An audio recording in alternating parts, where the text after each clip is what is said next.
Welcome back to Beyond Well. I'm Sheila Hamilton with author Mimi Feldman. Thank you so much.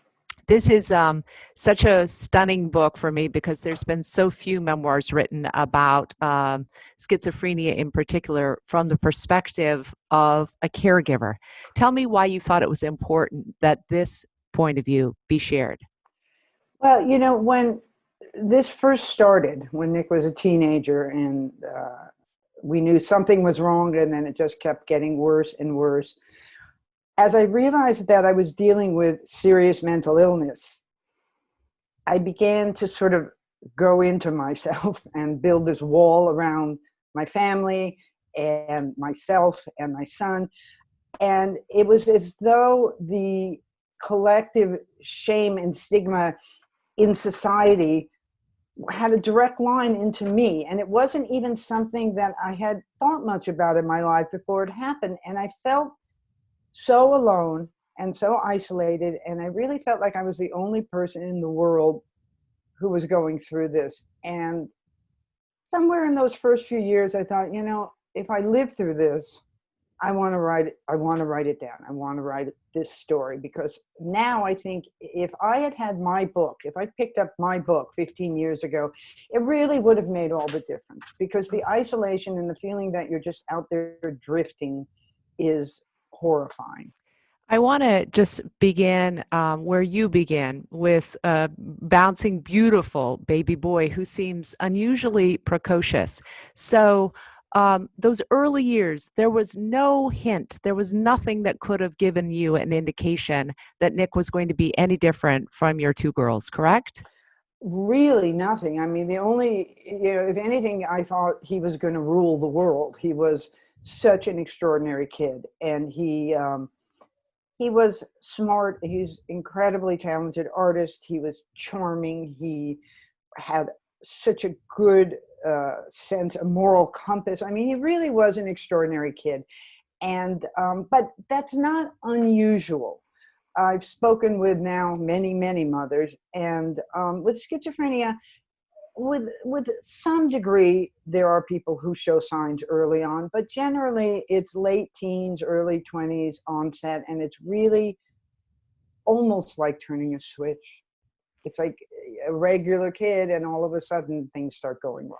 I was so struck by how honest and gripping you are in your account of discovering that Nick was using drugs, and your concern and your worry that perhaps the type of drugs that he was using might have actually prompted the onset. We all know there's a genetic vulnerability, but oftentimes it's coupled with something else that triggers the sort of break. Walk people through that, if you would, Mimi. Well, it can be trauma. Trauma is something that definitely can trigger. But I've done extensive reading, and drugs are terrible for nascent mental illness. I'm from the 60s. I'm from, that era. And, we sort of regarded as pot as no big deal.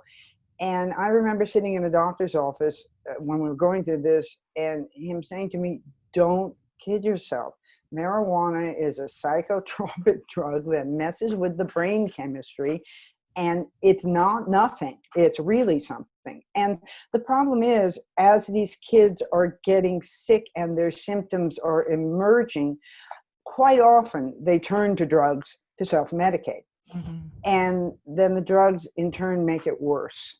And, it's one thing I've done quite well in my evolution of not spending my entire life blaming myself for this. But one of the things that I am kind of stuck on, and I wish I had known better, would have been this whole COVID thing. One of the things that it's been very good, I think, for everybody, and we may not know it yet, but I think in the long run, we're all going to see it, is we're very much with ourselves. Because there's very little distraction, and we're also very much in the moment. We can't plan ahead. We don't know what's going to happen. We don't know what's going to be happening a week from now, a day from now. And so it's forced us all to be with ourselves and to be in the moment. And that's very much how you live as a parent of somebody with this kind of an illness. I've spoken to lots of other people with schizophrenia who've told me for the first time they think maybe other people understand their reality a little bit more. Has Well, it's true. Nick? I called my daughter and I said to her in the beginning, I said to her, so who's the one person on the planet who is the prototype perfect um, quarantine person, following every rule and hasn't had to change his life one bit? And she said, Nick. And we started laughing because, Nick, on top of everything, he's got a sprinkling of OCD. So I doubt if he's touched a doorknob in 10 years. So Uh-huh. he really, just the way that he lives, he's perfect. All he had to do is put on a mask and he hasn't changed his life at all. Yeah. And even that rarely, because he doesn't go out that much. Did he talk to you at all, though? I talked to a lot of people who have schizophrenia who say some of the voices have often talked about pandemic prior to this, that Oh, if you don't really? do this, yes, a pandemic will occur. And Mm-hmm. so I find it hilarious. And, back to that whole, are they shamans or are they sick? Yeah. The hilariousness of, you see, I told you I didn't do what the voices said, and here it is, Here it is. Yeah, Yeah. no, Nick doesn't really talk about it. It's very hard to get him to talk about his symptoms.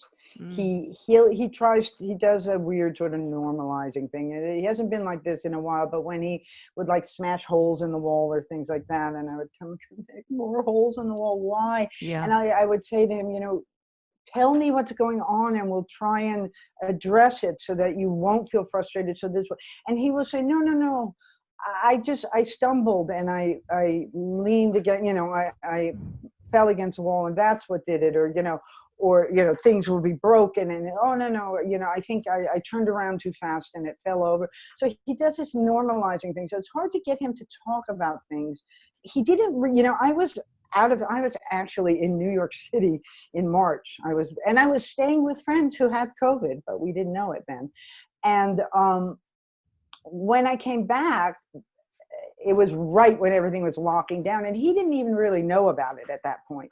So I told him about it, and it took a couple weeks for it to get into his head. So, but now he's aware of it, and he's kind of normalized it, and the COVID, and that's why the restaurants aren't open. But he's not particularly concerned about it. Wow, incredible. Yeah. Mimi, I know you feel strongly as I do that the efforts to try to normalize conversations around mental health, while they've been terrific, have really pushed people with serious mental illness into a category that's not that beneficial. Tell me why you think we need to actually start reassigning some of our motivation and our passion and our advocacy for people with serious mental illness. Well, I think that there's a real division between mental illness and serious mental illness.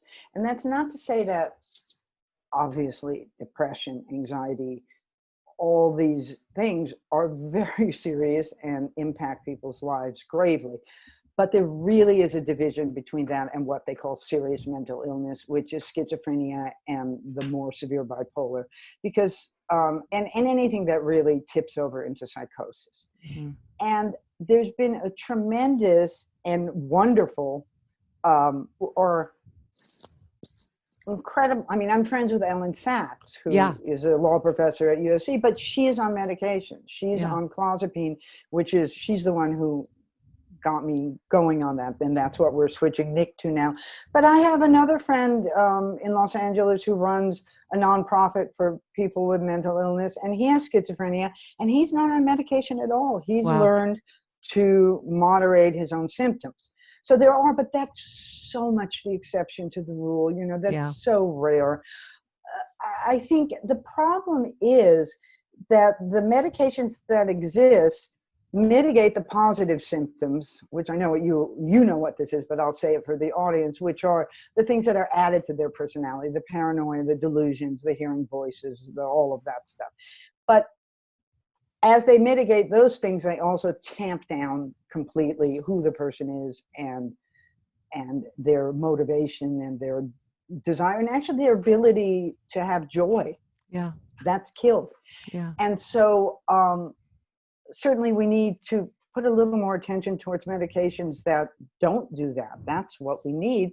But if you have a very good doctor who knows how to titrate and balance and keep track of it, it's possible to find a good balance. It's just that it's not what they do. you know, in general. The doctor I have now, I'm going to say his name because he's a genius and an angel, is named Robert Laitman, and he's in New York. And I found him because I started doing research on clozapine, and he's the guy. And so I reached out to him. He's written a book about it, and he took Nick on as a patient. And I've created this great consortium of doctors here and that doctor there, and we do everything with FaceTime, and I'm driving around delivering things to all the different doctors, but we're on top of it, and it's happening. And he has over 200 patients that he's switched over to clozapine, and it's very hopeful. I'm very hopeful. Oh my gosh, I'd so love to hear that, some actual real steps. Yeah. Is there an advocacy portal? I know Mimi the Riveter is your place where you're kind of galvanizing people on Instagram, but is there organizations or places that moms should join, especially if they're dealing with loved ones with schizophrenia? Well, you know, SARDA, the SARDAA, it's a Schizophrenia and Related Diseases Association of America. They're wonderful. They have support groups, and they advocate, and they're pushing to recategorize schizophrenia as a neurological disease, which will be, it's not just words, it will be really helpful in terms of funding. And research. Yeah.